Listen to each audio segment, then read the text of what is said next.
चलिए ना, बिस्मिल्लाहिर्रहमानिर्रहीम स्टार्ट करते जरा। क्वेश्चन मैंने आप लोगों को ऑलरेडी क्वेश्चन पहले हैंड ओवर किया हुआ था, तो ताकि मुझे बता कि आप लोग सॉल्व करना स्टार्ट कर देंगे होपफुली इंशाल्लाह। मुझे आप लोगों से पूरी उम्मीद थी कि आप लोगों ने क्वेश्चन भी एक मतलब रीड कर लिया होगा।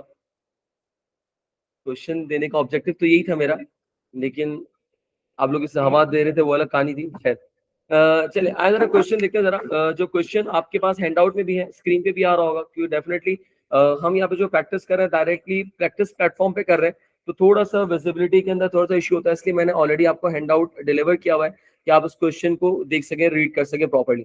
अच्छा, क्वेश्चन मार्च जून 2021 अटेम्प्ट का क्वेश्चन है, और नॉर्मली एग्जामिनर देखिए सेक्शन सी के अंदर जिन एरियाज को टेस्ट करता है, that is final account, consolidation and ratios. देखो, मैं ये नहीं कह रहा कि इन तीन में से कोई एक या दो आएगा, मैं कह रहा हूँ ये तीनों टेस्ट होंगे।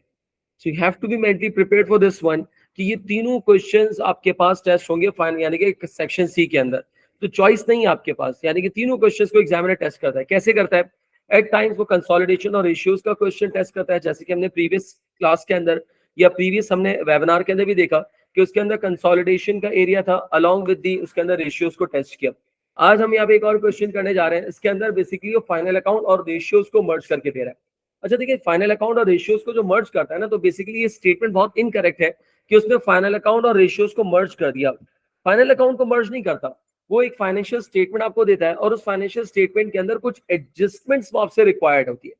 और टू बी वेरी ऑनेस्ट, कोई बहुत रॉकेट एडजस्टमेंट्स नहीं होती, कुछ ऐसी एडजस्टमेंट्स होती हैं कि जो आप बहुत इजीली कर सकते हैं। और अगर गॉड फॉरबिड कोई ऐसी एडजस्टमेंट आ भी जाए कि जो आप शायद अटेम्प्ट ना कर पाए, या आप क्लिक ना कर पाए, या आप प्रॉपर्ली इसको अकाउंट फॉर ना कर पाए, तब भी याद रखिएगा कि आपने अगर उस एडजस्टमेंट को गलत अकाउंट फॉर कर भी दिया, और उसकी बेसिस के ऊपर आपने रेशियोज कैलकुलेट किए, और फिर उसकी बेसिस के ऊपर आपने इंटरप्रिटेशंस कर दी, तो याद रखिएगा एडजस्टमेंट्स की मार्किंग अलग होती है, रेशियोज की इंटरप्रिटेशंस की मार्किंग अलग है, दोनों आपस में कनेक्टेड नहीं है। फॉर एग्जाम्पल, अगर 5 marks were given for the adjustments, और आपने वो एडजस्टमेंट सारी गलत कर दी लेट से, तो उसका मतलब वो 5 मार्क्स आपने लूज कर दिए। सर, हमने तो रेशियोज भी फिर गलत कैलकुलेट कर लिए, क्योंकि अगर सेल्स गलत कैलकुलेटेड है, कॉस्ट ऑफ सेल्स गलत कैलकुलेटेड है, तो ऑब्वियसली रेशियोज पे भी इफेक्ट पड़ेगा। अब एग्जामिनर जो आप रेशियोज कैलकुलेट कर रहे हैं ना, उसी रेशियोज की बेसिस के ऊपर आपकी इंटरप्रिटेशंस को इवैल्यूएट करेगा। तो प्लीज इस चीज को अपने ऊपर बहुत हावी मत कीजिएगा कि यार एडजस्टमेंट्स आ गई, अब मैं जो एडजस्टमेंट्स नहीं आ रही, या एक एडजस्टमेंट नहीं आ रही, वो गलत हो गई। Doesn't matter. अगर 5 मार्क्स के एडजस्टमेंट्स हैं जिसमें 3 एडजस्टमेंट्स है फॉर एग्जांपल, तो उसका मतलब आपने 2 सही कर दी, एक एडजस्टमेंट गलत है, तो examiner is going to reward you for those 2 adjustments that were marked as correct. हाँ, एक एडजस्टमेंट आपकी इनकरेक्ट हो गई, इसकी वो बिल्कुल डिडक्शन करेगा, and that is perfectly fine. लेकिन उस एक एडजस्टमेंट की गलत होने की वजह से ऑब्वियसली आपके रिजल्ट्स जो होंगे वो डिटोरेटेड होंगे, वो गलत होंगे, इनकरेक्ट होंगे, लेकिन उसकी बेसिस के ऊपर आपके जो मार्क्स हैं वो कैरी फॉरवर्ड नहीं होंगे। जो नेगेटिव मार्क्स हैं, जो इनकरेक्ट मार्क्स हैं, वो आगे के रिक्वायरमेंट्स के अंदर कैरी फॉरवर्ड नहीं होता। मैं भी आपको क्वेश्चन रीड करके दिखाता हूँ। इसमें भी अगर आप रिक्वायरमेंट देखेंगे, तो उसकी एक रिक्वायरमेंट के अंदर कहता है कि आपने एडजस्टमेंट्स करनी है, फिर दूसरी रिक्वायरमेंट के अंदर वो आपसे कह रहा है कि आपने कमेंट्स करने हैं। तो इट मींस एडजस्टमेंट्स गलत होंगी तो ऑब्वियसली कैलकुलेशन में इफेक्ट पड़ेगा, बट उसका आपके इंटरप्रिटेशंस के ऊपर कोई नेगेटिव इंपैक्ट नहीं आएगा। लेकिन इसी बेसिस के ऊपर मैं कहता हूं कि कोई क्वेश्चन आपके पेपर के अंदर, पूरे पेपर के अंदर आप भी प्रैक्टिस कर रहे हैं, ऑब्वियसली किट के क्वेश्चंस भी कर रहे होंगे, स्टडी अप के रिसोर्सेज को भी अवेल कर रहे होंगे, कोई क्वेश्चन ऐसा नहीं हो सकता, या अगर फॉर एग्जाम्पल आपने 20 एमसीक्यूज किए, कोई स्टूडेंट आके ये क्लेम नहीं कर सकता कि सर 20 के 20 गलत हो गए। इम्पॉसिबल, हो ही नहीं सकता। मतलब कितना भी माठा या माठी क्यों ना हो, लेकिन नहीं हो सकता, ये इम्पॉसिबल स्टेटमेंट है ये। मैं मतलब जेंडर डिस्क्रिमिनेशन नहीं होना चाहिए ना, जब माठा बोलो तो माठी क्यों ना बोलूं मैं। तो अबे अबे यहाँ पे बोल नहीं सकता देख के, वरना दोनों भाई बेटेंगे। खैर, तो ये आप कितने भी बिल्कुल मतलब दिमाग से फारिग तरीन ही क्यों ना हो, लेकिन ऐसा कोई स्टेटमेंट मैंने आज तक नहीं सुना कि सर मैंने 20 एमसीक्यूज के सारे गलत हो गए, या एक भी समझ में नहीं आ रहा। इम्पॉसिबल। 20 में से 5 गलत हो गए ना, तो 15 पे तो अपना पॉजिटिव एटीट्यूड रखें कि यार 15 अल्लाह का शुक्र है मेरे सही हो गए, 5 में जो डेफिशिएंसी आ रही है, let's try to improve on this MCQs और ऑन दिस एरिया। उसको नेगेटिव ना लें कि यार 5। देखिए, आप प्रोफेशनल एग्जाम्स दे रहे हैं, इंटरमीडिएट के पेपर्स थोड़ी है। क्या आपने बोला कि यार वही 5 ईयर से वो छप छप के कॉपी पेस्ट हुआ, 5,000 की जगह 6,000 किया, वो भी बेचारा गलती से वो भी करना भूल जाता कभी कभी। एज इट इज वैल्यू भाई, प्रोफेशनल एग्जाम्स हैं, जो रिसोर्सेज आप यूटिलाइज कर रहे हैं वो प्रोफेशनल रिसोर्सेज हैं, वो एसीसी की तरफ से एलोकेटेड रिसोर्सेज हैं। तो उसका एक डिफिकल्टी लेवल है, उसके अंदर एक बेंचमार्क उसने सेट किया हुआ है। सो डेफिनेटली अगर आप प्रैक्टिस कर रहे होंगे तो थोड़ा बहुत आपके पास होगा, यानी कि आपका जो मार्जिन होगा दैट वुड बी 70-30, 70% सही हो रहे होंगे, 30% गलत हो रहे होंगे, डजंट मैटर, कोई इशू नहीं है इसके अंदर। इससे ऊपर अगर आपका मार्जिन आ रहा है दैट इज क्वाइट ग्रेट, बहुत अच्छी बात है इसके अंदर। लेकिन अगर आप इस लेवल पे हैं तो ये एक एक्सेप्टेबल मोड है। अब इस एक्सेप्टेबल मोड को आपने और थोड़ा सा बढ़ाने की कोशिश करनी है कि जो 30% एरिया गलत हो रहे हैं उस पर वर्किंग करें कि क्यों गलत हो रहे हैं। दो रीजंस नॉर्मली होते हैं उसके। आप अक्सर देखेंगे कि कोई क्वेश्चन आपने सॉल्व किया और उस सॉल्व होने की सूरत में अगर वो गलत हो जाता है तो there might be two reasons. Number one, the first reason is that you haven't read the requirement properly. बाद में पता चला अबे ये तो टोटल चार्ज पूछ रहा है, मैंने तो डेप्रिसिएशन एक्सपेंस निकाल के टाप दिया। It means that was the lack of presence of mind. इसका कोई सॉल्यूशन नहीं, इसका सॉल्यूशन ये है कि आप इंसान के बच्चे बन जाए।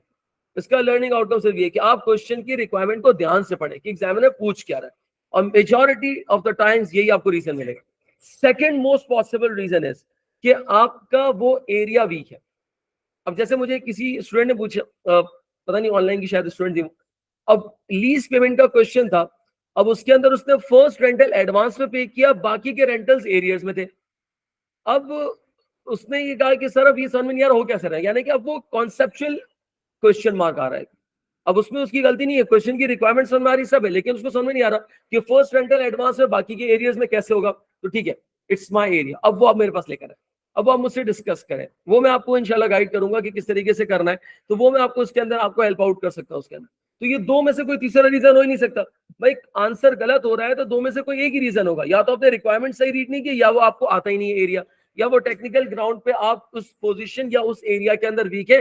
So what ever the situation is, आपको उसको काउंटर करना पड़ेगा, आपको उसको डील करना पड़ेगा, केटर करना पड़ेगा। क्या मेरी बात समझ आ रही है इसके अंदर? तो अपना पॉजिटिव एटीट्यूड रखें, specially in these last moments, जब आपके पास बिल्कुल पेपर से पहले आपके पास जो टाइम पीरियड है ना, इसके अंदर एक पॉजिटिव एटीट्यूड का ना बहुत जरूरी है कि अगर 10 में से 8 क्वेश्चन सही है, 2 गलत हो, अबे 2 क्वेश्चन तो हो ही नहीं रहे, तूने देखा अबे भाई ये तो ऐसे फाड़ू तरीन क्वेश्चन थे ना, तेरी सोच है तू कर ही नहीं पाएगा। तो नहीं करना, किससे बोला तुझे कर, छोड़ दे तू।